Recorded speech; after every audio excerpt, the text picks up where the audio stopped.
Hi, everybody. Hello. Hello. Episode 4? Episode 4. Oh, geez. We're past the trilogy. Wow. Oh, yep. This is the when Indiana Jones jumped the shark point stage. Yeah. Police Academy. Police Academy. At this point was done.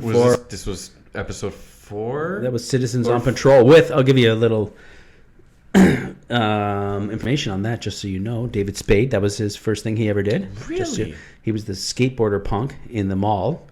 Do you know who...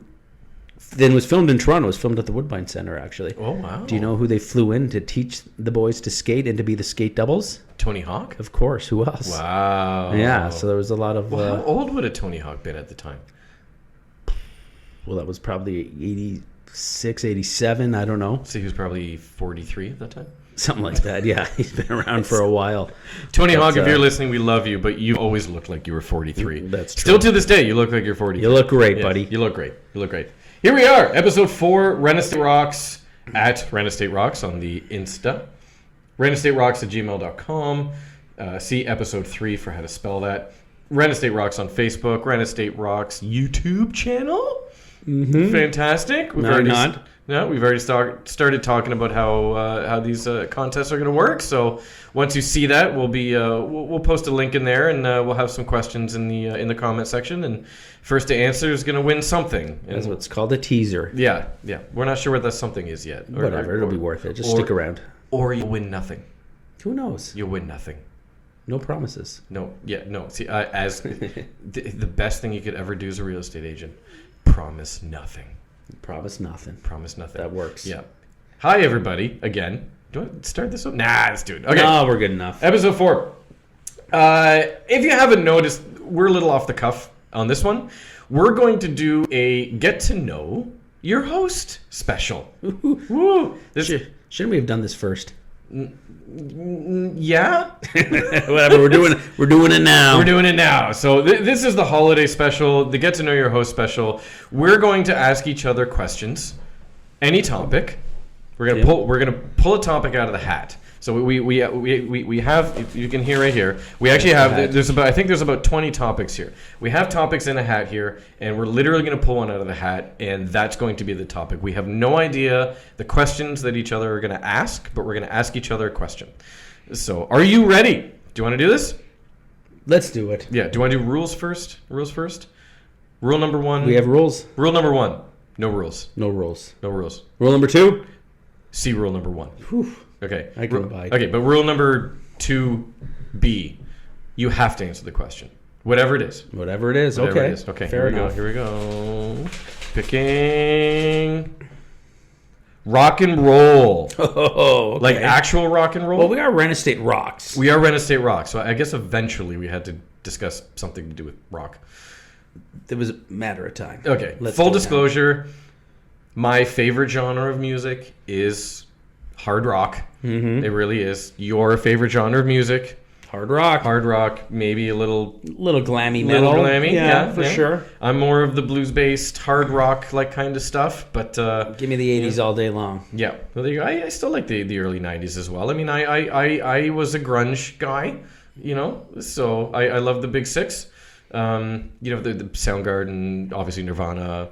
STP. Stone Temple Pilots. Pearl Jam. Yeah, Pearl Jam. Yep. Candlebox. No, you remember Candlebox? No one remembers Candlebox. I don't even know if that's real. I'm going to Google that. I like Candlebox. Yeah. I'm going to Bing that and see if it's true. Yeah. Who sings that song? No, Candlebox. Well, let's keep it that way. Hi-oh. Okay, questions back and forth. We're going to do this. Okay, let's start. Okay, I'm going to lob you up an easy one. All right. Favorite band of all time? My personal favorite band of all time? Your personal favorite band of all time, yes. I'm a Kiss guy. What can I say? Love Kiss. you too, buddy. I grew up on Kiss. I still listen to them today. Last month I was on the Kiss cruise. Wow. Which was pretty awesome. Wow. Yeah. Kiss at sea with Kiss for 5 days. Wow. It was wild. And a whole bunch of other great glam bands and great times, man. Absolutely. Todd Kearns? Todd Kearns was there. Todd Kearns from one of my favorite Canadian bands. Which one is that? Age of Electric. Age of Electric. Yes. Yeah. He was a cool guy. He was actually very amenable, and I spoke to him many times, actually. I He plays in the Bruce Kulick band, who's one of their old guitarists, and those guys play nothing but 80s Kiss, and they were amazing. I love Todd Kearns. Yeah, he's a fantastic guy. Where's my remote control? Sorry for all you at home. Yeah. Yes, I used to sing for a band, actually, believe it or not. Okay, so here's his favorite Kiss. Do you know who Iron Mike's favorite band is? Iron Mike from Hits FM? No, the boxer. Iron Mike Tyson? No, I'm not sure. Kith. God, I should have known. Okay, well then, let me throw it back to you then. Why not? I'm just going to steal your question. Fine. Favorite band of all time? Not even hesitation. Guns N' Roses. Guns N' Roses. Yeah, Okay, Guns N' Roses has to be. I was rap guy in the early '80s. Thank you to my sister. She had the Beastie Boys License to Ill album. Absolutely adored it. Started to get into LL Cool J and Young MC, and I was driving. So could you bust a move? Absolutely, yeah. Okay. Running Man and the whole 9 yards. Yeah. Wow. I driving back and forth to the cottages in Northern Ontario. We were always listening to. Stuff that my dad loved. Jim Croce and Willie Nelson and Patsy Cline, Buddy Rich. Shel Silverstein actually had a tape. Do you know Shel Silverstein, the author, Where the Sidewalk Ends, No Light in the Attic? Classic. Classic. Was he in the Wiggles? Stuff. No, he was not in the Wiggles. Okay, then I don't know. I think he wished he was in the Wiggles, but no, he had tape. So we used to listen to all that. But that's awful. And growing up in St. Catharines, we had radio station 97.7 Hits FM, which was Southern Ontario's best rock, which still is to this day, I think. And 1987, sitting in my room, listening to rap albums. And 97.7 Hits FM just happened to be on the radio. And I don't know why, but announcer comes on. It actually could have been Iron Mike Benson. Yeah, probably. And he said, now, introducing from Hollywood, California, with their debut song, Welcome to the Jungle. This is Guns N' Roses. And when Axl Rose started doing his little voice and Slash started playing the intro to the riff, because it wasn't quite the riff at that point, I was just, it was nothing I'd ever heard before, completely blew me away. I took all my rap albums and I threw them out the window, which was hard to do because back then they were actually like big records and albums and stuff. Yeah. So, yeah. Not your iTunes iPod. You sure they weren't cassettes and they could just fling No, them? there was a couple cassettes, yeah. But, I miss the liner notes. Ever since that day, Guns N' Roses has been absolutely number one. I was a late bloomer when it came to rock. I mean, obviously there was far greater bands, previous to them. However, Guns N' Roses, what it did for me, it's like your first love. You will never forget your first love. A lot of things that you do in relationships afterwards is based on your first love, whether people want to admit that or not. It is true. And so for me, it was Guns N' Roses, and Slash is my favorite guitarist of all time. Do you know who one of Slash's favorite guitarists of all time is? Slash's favorite guitar, Brian May from Queen. And who else? Right, Jimmy Page. Ace Frehley from Kiss. Ace Frehley from Kiss. He's a huge Kiss fan. Wait, Kiss or Kith? Kith. Kiss. Really? Absolutely, yeah. Wow. I know those guys are big Queen fans. Yeah. All the like hardcore rock guys from the 80s, everybody will tell you that Queen was their favorite album. You can find this pretty much anywhere on record. Every member from Metallica, Guns N' Roses, these were all Queen guys. Everybody loved Queen. Everybody loved Queen, one of my favorite, bands, now, like, in quotations, a newer band, the Foo Fighters. They're not new anymore. They're not new anymore, no. But the last rock and roll stars of our generation. They're huge Queen fans, and Taylor Hawkins, may he rest in peace, very well known for doing Kiss renditions. Queen renditions. And Kiss. And Kiss sometimes. Nirvana covered Kiss. Yep. In the back of the Nirvana Nevermind album, there's a picture of Kiss. Yep. Yeah, there is. Yeah. There's a picture of a lot of albums on the back of that one. Yeah. So, yeah. Yeah, that's there good. You go. Yeah. Okay, all right. That's a pretty good answer. Guns N' Roses, hard to argue with. Thank you very much. One of my all-time favorites for sure. Actually, I was the one who introduced "Sweet Child of Mine" on Much Music for the first time ever. Wow! I was walking down Queen Street in grade 6 or 7 or wherever old I was, by myself. No parental Of course guidance. we were, yeah. And Erica M stopped me on the street. Remember Erica her? M. And she said, "Oh, do you want to introduce a new music video?" And she says, "Yeah." And I said, "Great." She says, "Just say brand new music, from Guns N' Roses. And it was the premiere of Sweet Child of Mine. And I threw that to Canada. Unbelievable. You're welcome. Can we find that video? I used to have it on tape. Did you? Yeah, I did. I lost it, though. Okay, Okay, anybody listening, if anybody can find that, yeah, let's find please. that. Oh, geez, yeah. We'll post that on your YouTube or send it to us email, and we'll definitely post that. That would be a very hard find, but I would certainly appreciate it. Yeah, that's like finding performances Absolutely. of me, being in a band. That was back when that stuff didn't exist. For the better. yeah, there you go. Does that make it my question to you now, or did I just stole your question? How are we doing this? I'll go now. Okay. Okay. What you believe is the best band ever. So Kiss is my favorite. Yep. But I can admit they're not the best band ever. Yeah. My answer would be different. That's than Guns N' Roses. probably clear. I have to go again, without hesitation, Led Zeppelin. Yeah. I just think. 100% agree. Yeah. Oh, there you go. Yeah. Yeah. I mean, it just doesn't get any better for depth and breadth of material, and they were beyond pioneers. Yeah, they were just amazing. Led Zeppelin was amazing. Led Zeppelin was so good that when Bonham passed away, they stopped being a band. Yeah. They just said, we cannot do this without him. Yeah. That's how good that band was. Yeah. Many bands have continued on with amazing success with new members. Guns N' Roses, right? Changing from Steven Adler to what's his face from Dizzy. What? Oh, Matt Sorum. No, Matt Sorum. Yeah, from the Cult. Yeah, from the Cult. Sorry. Somebody whose favorite band is Guns N' Roses should know that. And then you've got Brian Johnson taking over for Bon Scott and AC/DC. Van Halen, I had, most notably the greatest singer that they ever had, of course, is Gary Cherone. Yeah. Right? Yeah. No argument there.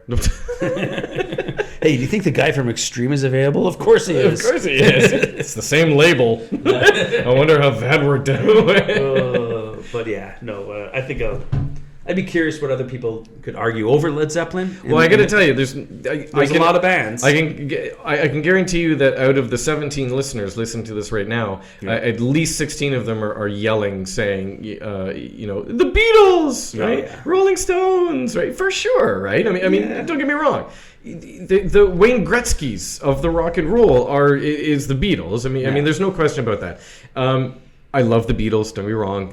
They're as far as records go, as far as number one hits, as far as influence. I mean, you can't. There's very difficult to hold a candle. Yeah. However, in our personal, unprofessional opinion, Led Zeppelin pound for pound, the greatest talented band that's ever existed. Yeah. And for all those people also yelling, saying Rush.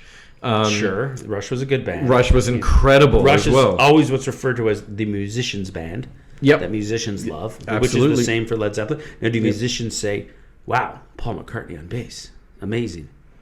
Some people do. Yeah. No, they're wrong. Some people do.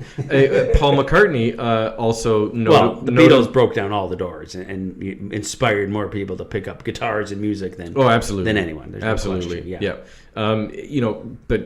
He's also the one that said that the greatest drummer in the band isn't even the real drummer. Well, being a true rock and roller, it's hard to like music that your parents like. My mom can listen to the Beatles. My mom cannot listen to Led Zeppelin. Right. Therefore, I'm going with Led Zeppelin. Yeah. Right? Hey, Mom, check out the new Pantera. Right? Not going to happen. Yeah. Walk. Cowards from hell. Hardcore people. There we go. Hardcore people. Yeah. Okay, so, mine now? Yeah. No, me. We're going to switch gears here a little bit. Okay. So we've been going on to the rock, which is great. This is some sports here. So. Wayne Gretzky. Good answer. Thanks. If you could only follow one sports team for the rest of your life, and that means like all other sports are gone, more or less all other teams are gone except for who they're playing. You can only really follow one one team in specifically, who would that be? It has to be the Toronto Maple Leafs. I know. We just lost half of our 17 listeners. Like they're gone. It has to be the Leafs. Listen, I'm with every single one of you right now. I know.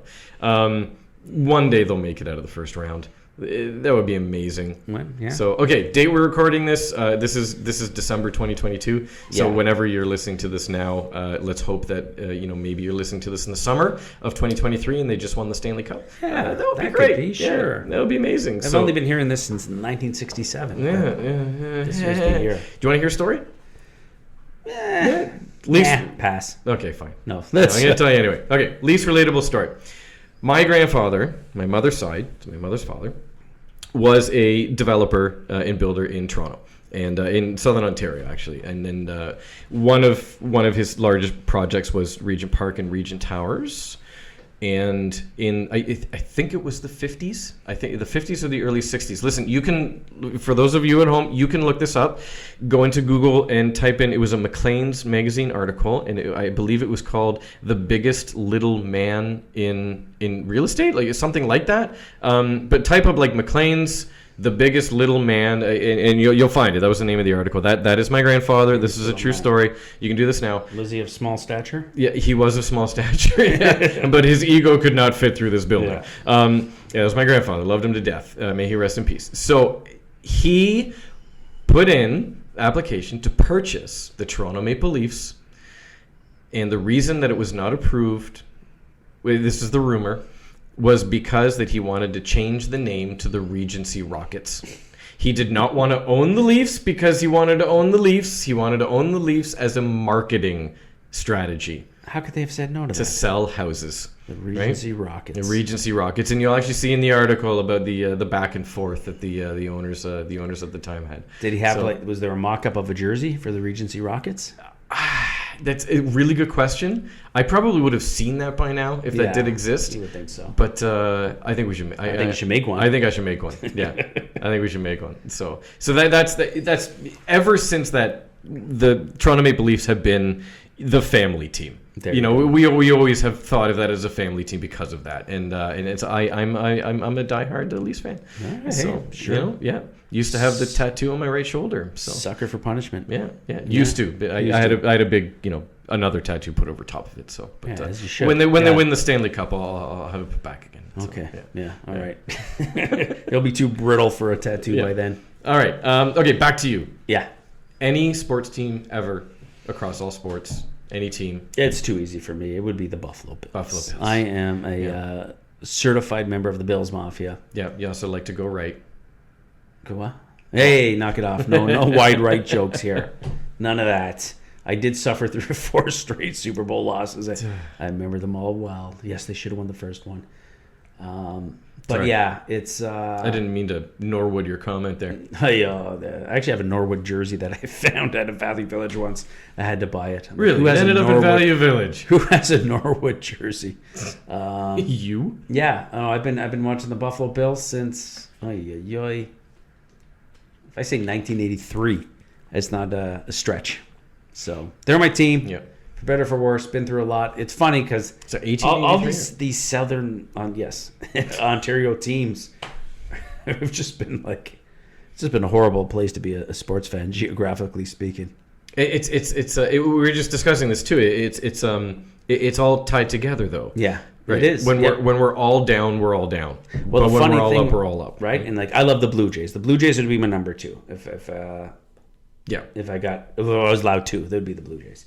I love baseball, but back in the 80s, they lost together. They all won together. It was really kind of funny. And when the Buffalo Bills broke, it was the Buffalo Bills broke the playoff drought for North American sports teams. 17 years they didn't make the playoffs. Mm-hmm. After that, the Blue Jays were now up. They were 22 seasons. No, it was 22 seasons for the Blue Jays not making the playoffs or whatever the number was. It was a crazy long time of a postseason drought.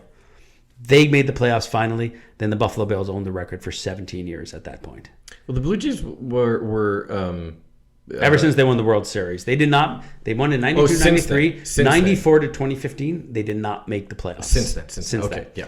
And the Bills droughted the same period of time. And obviously the Leafs never did anything in that span either. Not really. Right? No. So it was funny how they all do sort of. And now they're all kind of hot-ish. We'll see what happens when the playoffs come. At least in the regular season. It's a tough part of the world to be a sports fan. It's tough. Yeah. We're still hanging on the Buffalo Bills are the Toronto Maple Leafs of football. Definitely not the Gretzky. Yeah. So it's all good though. So okay, well the topic was supposed to be rock and roll. Yeah. I got to tie to that though. Okay, let's do it. Bon Jovi.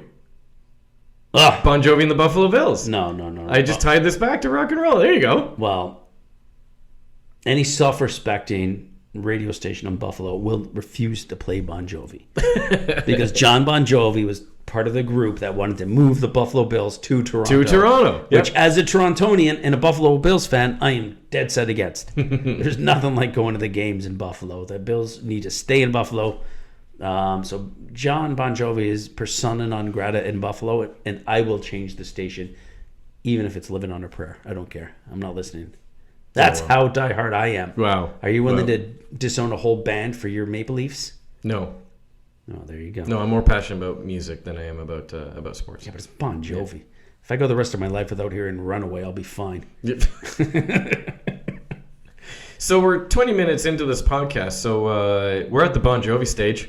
Are we? Oh, geez, we're devolving quickly. Well, we're halfway there. Oh, I get it. All right, sorry. Not good. Yeah, anyway. I don't even joke in Bon Jovi terms. Okay, next question. Here we are. Podcast's a bad name, Sheldon. Oh, Lord. Sorry, that was me fainting for a second with the bad joke. I think it's my turn. Is it my turn? Sure. This is very confusing, by the way. This is what happens when you're fully unscripted. This is the Get to Know Your Host episode. Back on the rock. Let's stay on the rock. Okay. And of all the musicians in the past that are no longer with us, okay, you could go to one show or bring them back for one show. Is it somebody that I've seen that has passed away, or somebody I've never seen? Doesn't matter. Okay, it's up to you. I'll give you both answers then. Okay, yeah. sure. Okay, both answers. So finish the question though, So, performer, not currently alive. Currently not alive. Also dead. Also dead. Also dead. He's only mostly dead. Only mostly dead. We're getting obscure with the references here. Yeah. Who would it be and why? Okay. So that you've seen and that you haven't seen that you would like to see again. Okay, that I've seen, and I've seen in all incarnations, solo and with Soundgarden. Never got to see with Audio Slave. However, I have seen Rage Against the Machine, so I saw the other half of that band. It would be Chris Cornell. And I was actually also in Los Angeles for the Chris Cornell tribute show. Oh, wow. About 5 years ago. Very blessed to be there. I was actually in Los Angeles for the Taylor Hawkins tribute show at the end of September this year as well. So it would be, for me, somebody that I've seen that I just want to continue to see over and over is Chris Cornell. There is no...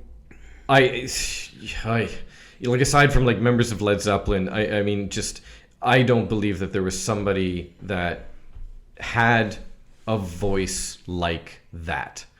I mean, those that aren't so much into Soundgarden or Chris Cornell solo work. I mean, it's fine, valid if you want to disagree. But for those that know, they know, right? One of the largest concerts that's ever been recorded with the most number of stars. I mean, obviously, aside from like a Live Aid or a Sarstock or something like that, was the Chris Cornell tribute show.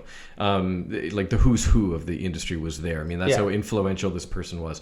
A person of the Big Six, of the grunge scene of the '90s. Soundgarden. I mean, there was nothing that this guy could not do. Yeah. He could not sing a wrong note. For those that want, to see. Something that you've probably never seen before, go onto YouTube, type in Chris Cornell, I Will Always Love You, the Whitney Houston version. And probably the first one that you see is it's him solo playing the guitar. Whitney Houston had just passed away, and he literally learned this song backstage. And he came out and he sang it, and it was the most amazing thing that I've ever seen. And if you don't cry watching it, it's you have no feelings. I'm sorry. Now, okay, so that's the person that I've seen. The person that I've never seen, that I wish I could see would be Freddie Mercury. So that's I've been blessed to see members of Queen perform, Roger Taylor and Brian May. Adam Lambert.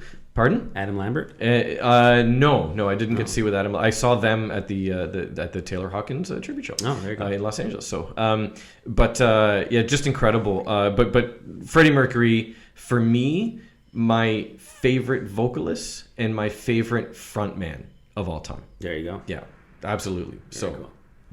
Very cool. Yeah. So throw that back to you. Back to me. Yep. Same question. So somebody you've seen that is no longer with us, and somebody you've never seen that is no longer with us, and they have to both be dead. They're both dead. Yeah. Unfortunately, they both are. Yep. I've checked. I would see, of all the bands I've seen before that I'd love to see again, not a singer, be Eddie Van Halen. Yep. I would love to see Eddie Van Halen live again. Oh man, when I've seen him a few times, and he just redefined a generation. I mean, he was unbelievable. Yeah. Seeing him in person, and it was weird when he died because he didn't know he was sick. He looked so amazing. He was shredded.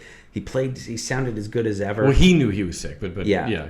But you would never know. You wouldn't think that he was. Yeah. No, yeah. And that's just the one guy of everybody I've seen before that I can't unfortunately see again. That I would love to. I mean, yeah, he never let you down. I would have thought you'd say like Michael Hutchence from InXS. Okay. All right, I'm gonna withhold jokes. Really hung you out to dry on that one. I'll tell you. But no, Eddie Van Halen for sure. Yeah, for me that's the guy, and that I never got to see because I was too young when he choked on his own vomit. And it's not John Bonham. It's Bon Scott. It's Bon Scott. Yeah, absolutely. Right? Yeah. AC/DC. I love AC/DC, and I thought and Brian Johnson AC/DC is amazing. And the irony is we wouldn't have had Back in Black if Bon Scott didn't die, which was their biggest album of all time. Yep. But all that stuff that he did prior to that, all the Highway to Hell and Dirty Deeds and Done with Jailbreak, everything. I don't know the lyrics. Dirty Deeds. We'll do a Done with Sheep. We'll do a misheard lyrics section. There's one. Another time. Yeah. But excuse me while I kiss this guy podcast. Yeah, no. None of us said Jimi Hendrix. What? Jimi Hendrix. Jimi Hendrix? That would have been a good one. He'd be in my top 3 of dead people. Of dead people to see. You know what's funny? There's more than 3 dead people. There's a lot of dead people. Yeah. There's more dead people than alive people. You didn't know that. There are. Yeah. Yeah. Could you? Could you name them all? Yeah. This is it. But no, Bon Scott was in my mind when I was a kid. He's the first rock star that I remember. Like just seeing him. Like that's a rock star. They had rock and roll in the late 1800s. That guy, he was one of the first guys, like shirtless, tattoo, and just had this like brooding. He looked like a street fighter, and he was this killer rock and roll star with like an unmatched voice, whether you like his voice or not. Right. AC/DC's got this thing with their singers where they don't sound like anybody else ever. But it was dirty. It was dirty, and it was very bluesy, and it was very it was very guttural, man. And Bon Scott was just he's my guy. Sometimes I'll just put on the Bon Scott collection and just that's all I listen to for like a week. He was the gospel singer of rock and roll. Yeah. Right? Yeah. But he had that element of danger to him too, which like everybody liked. The guys liked it, the girls liked it. He was in a lot of ways ahead of his time. And another guy that inspired. The girls that liked it. That's it. So that's my those are my 2. And I'm sticking with them. Hard to beat. Yeah. Hard to beat. Okay, so a follow-up question. Bands that have had members that died and continued on, but who shouldn't have? That's a tough one. So Led Zeppelin was so good that when John Bonham passed away, for those that don't know, the drummer, they literally disbanded and said, we cannot do this anymore. We cannot replace John Bonham. It's impossible. And for those that know Led Zeppelin, obviously that's true. AC/DC, really good example that replaced that was a brilliant transition. Iconic person, but replaced with great success. Yeah, huge success.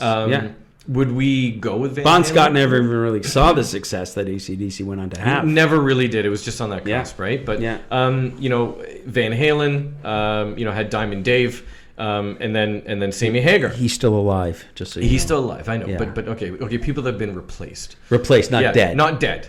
Okay, people that have been replaced. But who shouldn't have continued on? Right? That's an interesting one. Yeah, that's a tough one. Because most of them do continue on. That's all they know, right? Yeah. So, I mean, I like the Van Hagar stuff. Yeah. Because I grew up in that I like age, Van Hagar and too. I liked it too. Yeah. But if they did not go on, their legend is like beyond. Do you think that they would have been... if they just stopped in 1984? Do you think that they would have been more legendary? Yes. If they didn't go on? If you didn't have the Hagar years and the Cherone years. Well, Sharon years don't count. I was just to say, this is awful. I did see Van Halen with Gary Sharon, though. I've always said, if Kiss went down in a plane in 1978, we'd still be talking about them. Oh, legendary legend. Because they just came off their best albums and never really reached that success again. Yeah. So if Van Halen went down in a plane in 1984, yeah, you better believe we'd be talking about them. Well, there you go.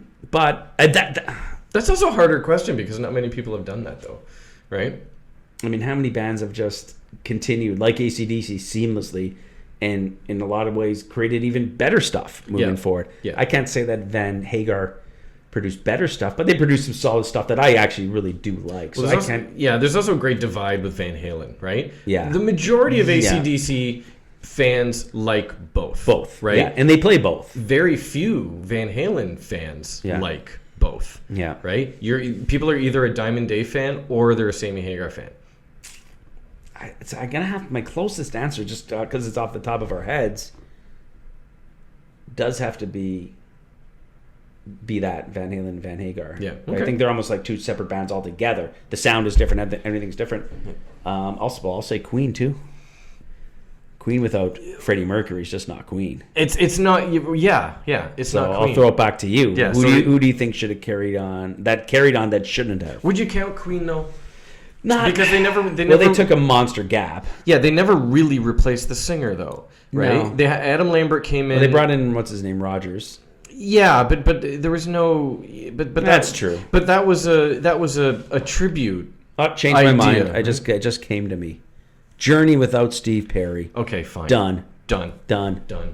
Yep. Who you got? The Rolling Stones without Charlie Watts. Oh, jeez, no. To me, Mick and Keith. I mean, Charlie Watt was great, but you expected the band to stop at that point? As a musician. When did he die? Charlie Watts? Yeah. Like 2 years ago? Yeah. They're never going to stop. Listen, as a musician, as somebody that... I mean, they should hang it up just because they should hang it up. Yeah, as somebody that plays drums. Charlie Watts was certainly not the greatest drummer in the world. However, Charlie Watts could groove. That guy could make a beat and make you want to move. And that was so quintessential to Mick Jagger's his own the way that he wrote his lyrics, the way that he did the cadences and stanzas, where things were dropping in. It was the foundation to everything. A Rolling Stones song does not sound the same without Charlie Watts. Yeah, but nobody wants the new stuff anyways. Well, nobody wants the new stuff anyway. But I think if the Rolling Stones were to start releasing new material, no, you can't. Yeah, I don't believe so. Right? Yeah. I mean, you had Matt Sorum, who replaced. But nobody was a monster Steve Adler fan. No, but he certainly had his own style. However, nobody noticed. No, most bands wouldn't notice. And I think when you talk Rolling Stones, most people think Keith and Mick. So, but I do hear what you're saying. It's not the same band without them. Yeah. But when the Doors went on with Ian Ashbury from The Call. Oh yeah, right. Come on. Yeah. No, most bands do it pretty seamlessly, but there's exceptions for sure. So, yeah, Journey. Okay, Journey's your one. Hang it up, boys. Journey's your one. Bring Steve back, or that's it. Not selling me any concert tickets. I think that my favorite band that when the singer passed away or couldn't do it anymore or got let go or shouldn't have still been in the band that should not have continued on, Motley Crue. With Vince Neil still singing. Yeah, with Vince Neil still singing. The original singer. Yeah. It should not have continued. Oh, my God. Vince that Neil. was probably, Corey and I went to go see... Awful. We I've heard cats screech with more harmony. Yeah, we went to go see the big show in Detroit this past July. and you had like 67,000 people laughing for an hour and a half when every single time Vince Neil tried to sing. I respect Vince Neil because it's clear he just doesn't care. He's not pretending to care. He doesn't need He does to. not. He does not need to. You're like, oh my, what? I don't need to lose weight to go on tour. I don't need to relearn to sing. I don't need any of that. Let's just go out and. Who's singing? Nonsensical. Who's singing for Motley Crue? Missed Meal. Missed meal. Awful. Hi. Yeah. Episode 4. Episode 4. So that when I did that. How many? I don't know where that went. How many followers did we bleed? Yeah, too many. 4. Or ad. Listen, I pulled it out of the hat. It said rock and roll. We got to do rock and roll. We're gonna do more of these. Why not? Yeah, right? Sure. I mean, it is called Renostate Rocks. So we're gonna have to touch on rock and roll at some point. Hope you guys liked it. We're gonna do more of this. I think. This is let's fun. do it. That was fun. Yeah, I think this is the whole. Much less prep. Much less prep. Yeah. In fact, 0. Yeah. Again. Find us at Renostate Rocks on the Insta, renostaterocks@gmail.com, Renostate Rocks on Facebook, Renostate Rocks YouTube channel, which hopefully you're listening to right now. Like, share, subscribe. Love you all, guys. Rock and roll. Rock and roll. Roll.